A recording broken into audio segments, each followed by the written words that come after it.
मैं आपको सुनाने जा रहा हूं अपनी मंडली की सदस्य छवि निगम की लिखी कहानी रेशमी दीवारों वाला घर। छवि निगम लखनऊ में रहती हैं, कॉलेज में पढ़ाती हैं और बहुत सा सामाजिक कार्य भी करती हैं कई एनजीओ से जुड़कर। आइए सुनते हैं उनकी लिखी कहानी। जनवरी की सर्दी ने कोहराम मचा रखा था। बारामदे में लगातार जलता बेचारा अलाव भी अब भुकभुकाने लगा था। फिर भी हम में से कोई भी उठकर अंदर जाने को राजी नहीं था। हम यानी कि अम्मा, बाबूजी, मेरे पति अक्षय, 5 साल की बिटिया रिनी और मैं। बाबूजी आराम कुर्सी पर आगे पीछे झूलते हुए अपने घुटनों पर बैठी रिनी को कोई आप बीती सुना रहे थे। यह भी कोई सर्दी है? अरे ठंड तो हमारे जमाने में हुआ करती थी। पता है रिनी, सन 60 की बात है, तब पीने के लिए बर्फ पिघलानी पड़ती थी। इस पर तेजी से बुनाई करती अम्मा ने मुंह बिचकाया। तब भी इनकी फरमाइशें चलती रहती थी कि ये पका दो, वो बना दो। रिनी ने आंखें चमकाई। फिर तो सारे दूध की आइसक्रीम बन जाती होगी ना? उसे पीना तो पड़ता ही नहीं होगा, है ना पापा? मुस्कुराते हुए अक्षय ने झुककर उसकी नन्ही हथेली से अपनी हथेली बजाकर हाई फाइव किया तो सब मुस्कुरा दिए, मुझे छोड़कर। मेरा ध्यान हाथ में पकड़े फोन की स्क्रीन से झांकती तस्वीरों पर था। अक्षय ने अपने सामने इकट्ठे मूंगफली के छिलकों को अलाव में डालते हुए मेरा कंधा हिला दिया। राधिका, एक कप बढ़िया सी चाय मिल जाती। बाबूजी भी खकारते हुए बेटे की हाँ में हाँ मिलाने को हुए कि तभी अम्मा ने उनकी तरफ आंखें तरेर दी। बिल्कुल नहीं, सुबह से 8-10 कप चाय पी चुके हो तुम दोनों। बहू को बैठने दो ना कुछ देर आराम से। उनकी बात सुनकर आधा उठ चुकी मैं फिर से बैठ गई।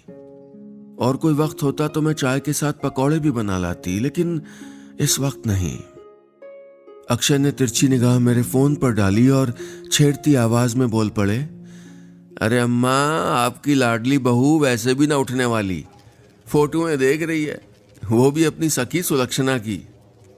तभी तो इसका दुआबी चेहरा कभी थार का मरुस्थल तो कभी चेरापुंजी हो रहा है। अम्मा ने उन्हें झिड़का। चल, अब भूगोल की अपनी सारी मास्टरी उस पे मत उड़ेल तू। फिर मेरी ओर झुकाई। अच्छा बहू, दिखा तो कौन सी फोटो भेजी उसने? मैंने तस्वीरें आगे कर दी। घुंघराले और रेड हाइलाइट्स करवाए हुए बाल सुलक्षणा पर फब रहे थे। डिजाइनर बगंडी गाउन और ऊंची एड़ी की सैंडल्स पहने वो बहुत स्मार्ट लग रही थी। जिस लेदर के सोफे पर वो बैठी हुई थी, उसके पीछे वाली दीवार का वॉलपेपर बिल्कुल रेशमी नजर आ रहा था। मैंने उसकी बातों का इतना जिक्र किया हुआ था, उसकी भेजी एक एक फोटो घर में इतनी ज्यादा बार दिखाई थी कि अब सभी सुलक्षणा को जान गए थे कि बेहद रईस और आलीशान घर की मालकिन सुलक्षणा मेरे कॉलेज के जमाने की दोस्त थी और अपने पति और बच्ची के साथ अहमदाबाद में रहती थी। पर वो शायद ये नहीं जानते थे कि उसके घर परिवार की तस्वीरें देखकर मैं खुश तो होती थी, पर अंदर ही अंदर जैसे कुछ सुलगने लगता था। एक्स्ट्रा करिकुलर, स्पोर्ट्स, पढ़ाई लिखाई, हर लिहाज से मुझसे पीछे रहने वाली सुलक्षणा अब कितनी आगे निकल गई थी। जब मैं तस्वीरों में उसे हर वक्त मजे से घूमते फिरते, शॉपिंग करते, कीमती जेवर कपड़ों में सजे धजे हुए देखती तो अपनी जिम्मेदारियां मुझे बोझ से रीखी लगने लगती। इस 4 दीवारी में मुझे घुटन महसूस होने लगती। अभी भी उसे ब्यूटीफुल लिखकर भेजते हुए मेरे जबड़े कस रहे थे, उंगलियां कांप रही थीं। अगर जिंदगी की हर चाह पूरी हो जाती तो सपने हुए ही ना होते। सपनों का मतलब है कि कहीं ना कहीं कुछ अधूरी ख्वाहिशें बाकी हैं। पिछले कोई साल भर से मैंने भी ऐसे ही ख्वाब देखने शुरू कर दिए थे। ख्वाब जिनमें मेरे बदन पर खूबसूरत कपड़े होते, कालीनों वाली गदबदी जमीन और रेशमी दीवारों वाला घर होता और किसी मुलायम सोफे पर मैं सुकून से पसरी हुई होती। इन बेचैन करने वाले सपनों को मैंने तब से देखना शुरू कर दिया था जब से मेरी पुरानी सहेली सुलक्षणा मेरी जिंदगी में दोबारा आई थी। एक दिन अचानक उसे सोशल मीडिया पर देखकर मुझे बहुत अच्छा लगा था। कॉलेज की खट्टी मीठी सारी यादें ताजा हो गई थीं। झटपट हमने एक दूसरे के फोन नंबर लिए और बातचीत का दौर शुरू हो गया। तुझे याद है राधिका वो कैंटीन वाले समोसे? हाय, उतने अच्छे समोसे और चाय तो अच्छे से अच्छे रेस्टोरेंट में नहीं मिलते यार, है ना? सुलक्षणा कहती तो मुझे याद आता। और तुझे अल्पना मैम याद है जो पढ़ाते टाइम बीच बीच में सो जाया करती थी? फिर कहती मैं तो सोच रही थी कि टेस्ट पेपर में कौन से सवाल दूं। पुराने दिन याद करके हम दोनों जाने कितनी देर हंसते रहे। फिर वो कहती अरे सुन सुन, वो लैला मजनू थे ना अपनी क्लास के, वो भी हैं सोशल मीडिया पे, एक दूसरे के खून के प्यासे अब तो। मैं पूछ ही लेती, और वो धीरज सर? इस पर उसकी आवाज शरारती हो जाती। हाँ हाँ पता है, वो केवल तेरे ही नहीं हम सारी लड़कियों के क्रश थे। पता है कुछ महीने पहले देखा उनको, ठेले से सब्जियां खरीद रहे थे। इतने ऑर्डिनरी लग रहे थे कि पूछो ही मत यार। अच्छा, सर की ऐसे रूप में कल्पना मेरी आवाज धीमी कर गई। उसकी चटर पटर यूं ही चलती रहती, पर मेरा दिमाग उलझने लगा कि बाजार से सामान लाना है, बाबूजी के परहेजी खाने और अम्मा के मनपसंद सूप की तैयारी करनी है, रिनी को पढ़ाना है, प्रेस के लिए कपड़े छाटने हैं, और भी जाने कितने काम करने बाकी हैं। वो कहती यहाँ के कुछ दिन रह जाना राधिका, फिर अपन आराम से खूब सारी बातें करेंगे। मेरे दिल में हसरत जागती, फिर जिम्मेदारियों तले दब जाती। मैं टाल जाती। पहले तू ही आजा। उसकी हंसी खनखना उठती। आऊंगी पक्का, तब तक तू भी तो अपनी फैमिली की, अपने घर की फोटोज भेजना यार। भला मैं उसे क्या भेजती? बस उसकी भेजी तस्वीरें जूम कर करके देखती रहती थी। उसका आलीशान फर्नीचर, दीवारों पर खूबसूरत वॉलपेपर और जमीन पर बिछे बेशकीमती कालीन को निहारती रहती।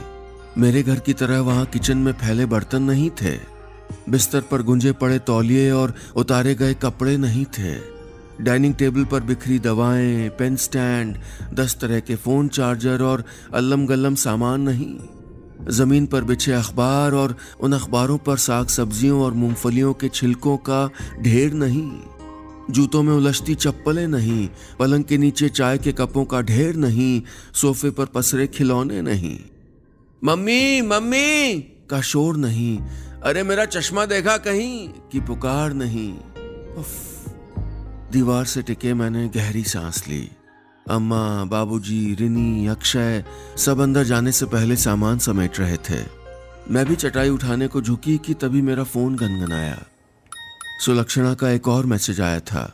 देखकर मैं चौंक गई। सरप्राइज, परसों आ रही हूं तेरे पास। सुलक्षणा का मैसेज में बार बार पढ़े जा रही थी।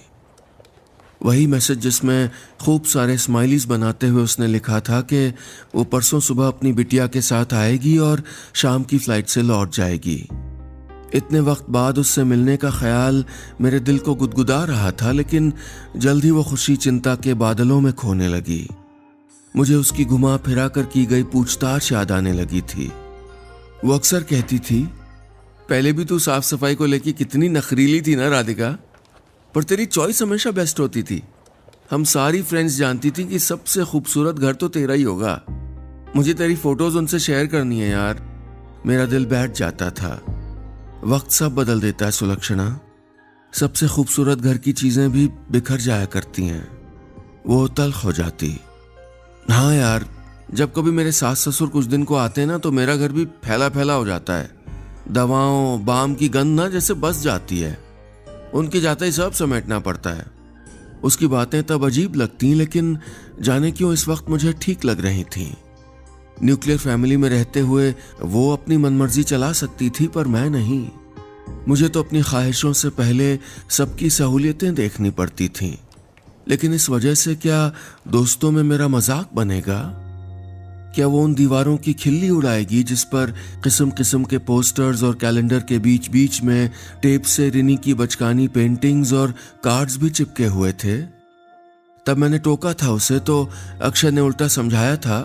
कितना दिल से बनाया यार उसने।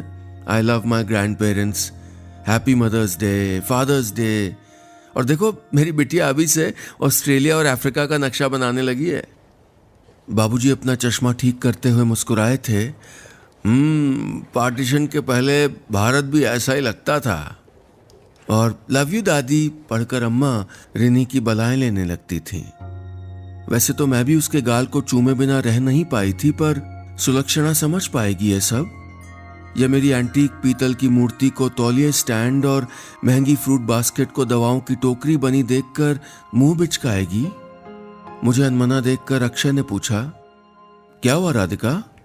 मैंने अटकते हुए बताया, परसों सुलक्षणा आ रही है। अपने कमरे में जाते हुए अम्मा तपाक से बोली, ये तो बड़ी अच्छी बात है।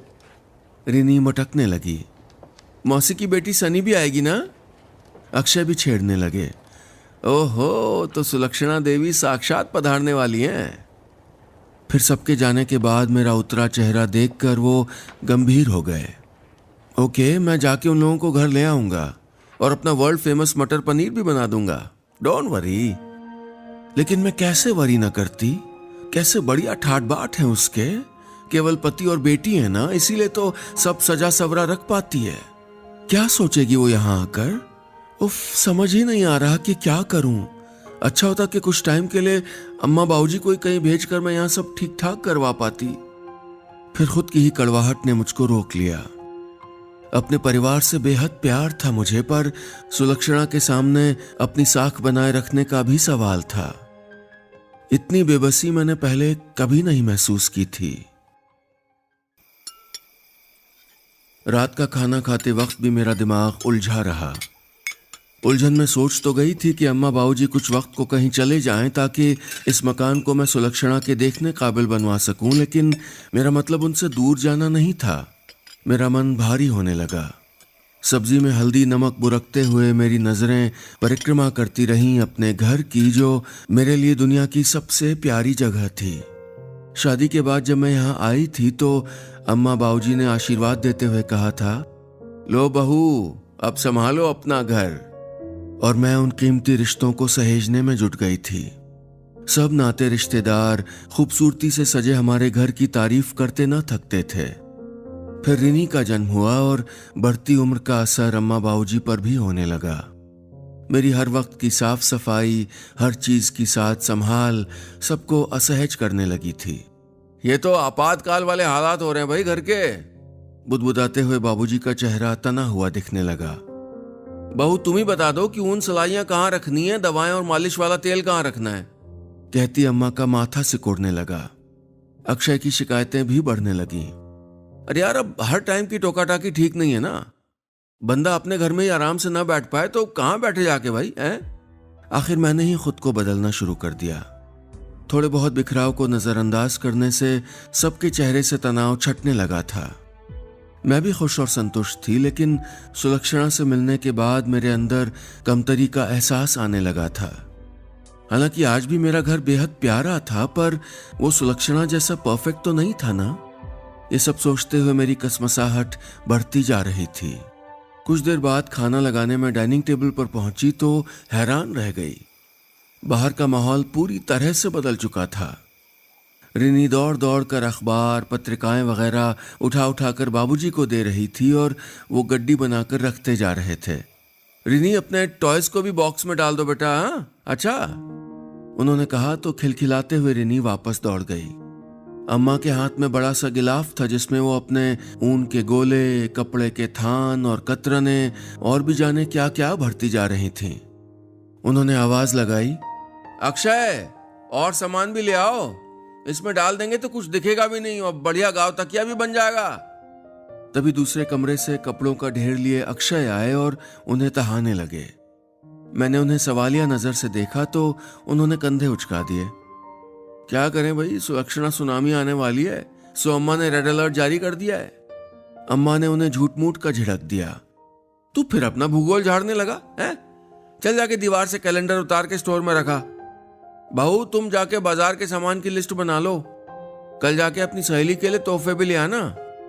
अम्मा की बात सुनकर मैं अनमनी हो गई। उन्हें मेरी इतनी फिक्र थी और मैंने सर झटक दिया। अभी मुझे सिर्फ सुलक्षणा के बारे में सोचना था। एक रेस में शामिल हो चुकी थी मैं और जीतना था हर हाल में। अगले दिन जब मैं सुलक्षणा के लिए साड़ी, उसकी बिटिया के लिए फ्रॉक, मिठाई और बाकी सामान लेकर बाजार से लौटी तो दंग रह गई। बाहर माली काका के साथ बाबूजी ने लॉन का और अंदर सहायिका से मिलकर अम्मा ने घर का जैसे नक्शा ही बदल दिया था। हालांकि अभी भी यहाँ सुलक्षणा जैसे लॉन में छाते वाला झूला नहीं था। हमारी छतों से जगमग झूमर नहीं लटक रहे थे। न तो सुलक्षणा के घर जैसे गुदगुदे वॉल टू वॉल कारपेट थे, न ही दीवारों पर लहरदार वॉलपेपर, न ही आईने सा चमकता वुडवर्क था और न ही छल्ले सी घुमावदार ऊपर नीचे जाती सीढ़ियां। फिर भी हमारा घर निखर आया था।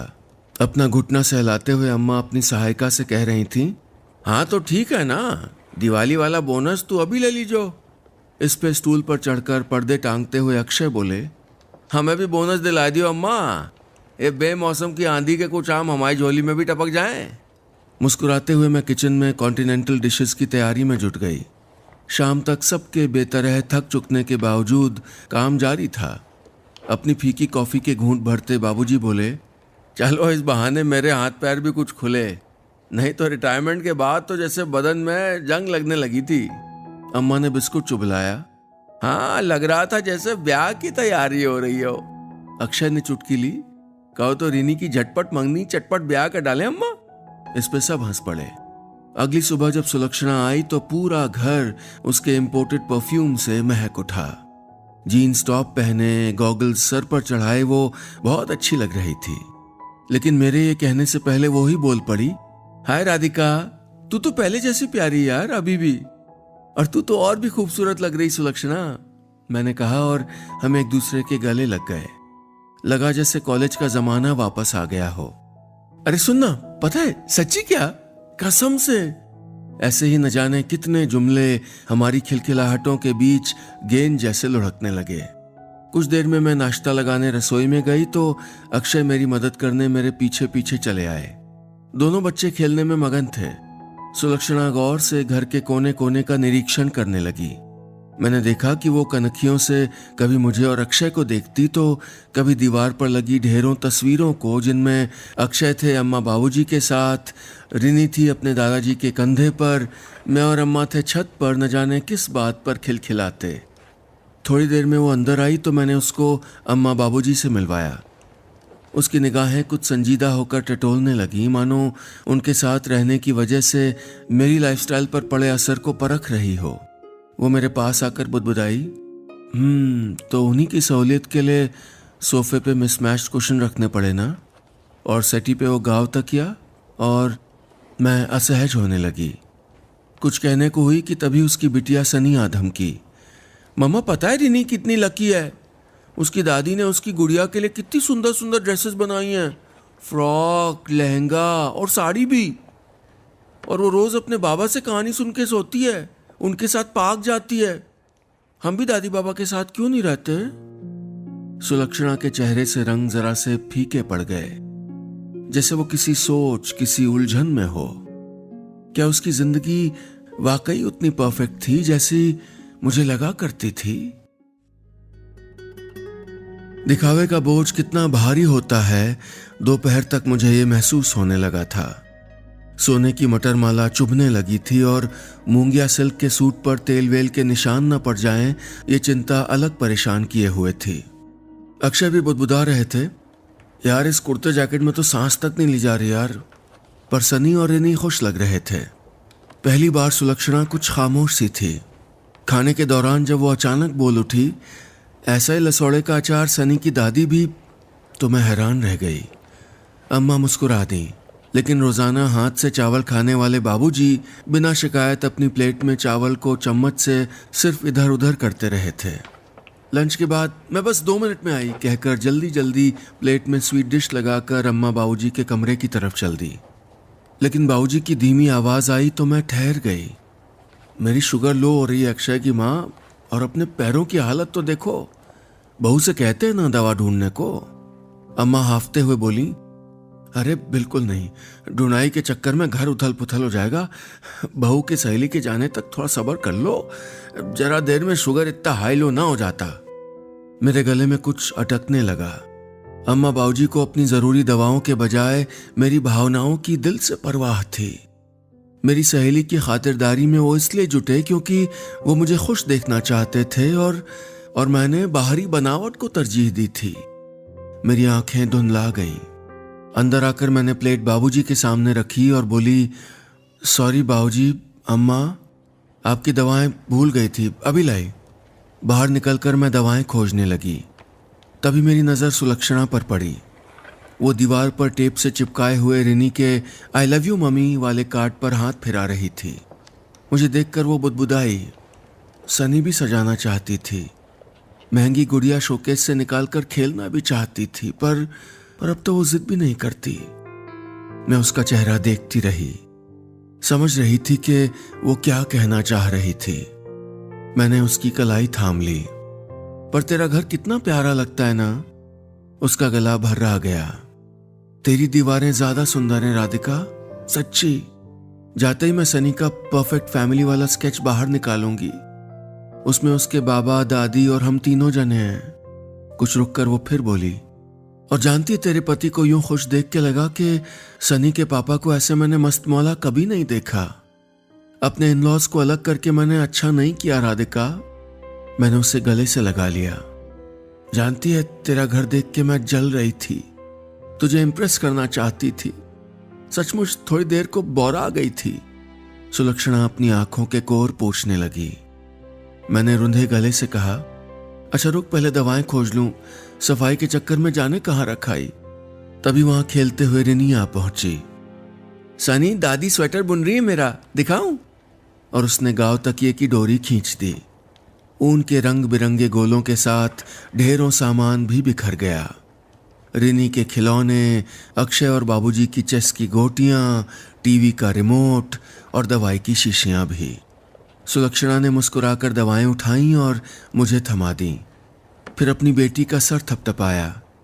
आपकी दादी भी बहुत अच्छा स्वेटर बुनती हैं, अपन कहेंगे उनसे, अच्छा? अंदर जाते हुए मैंने पलट कर देखा और मुस्कुरा दी।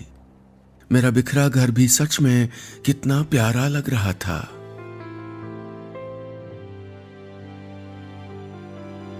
बस इतनी सी थी ये कहानी।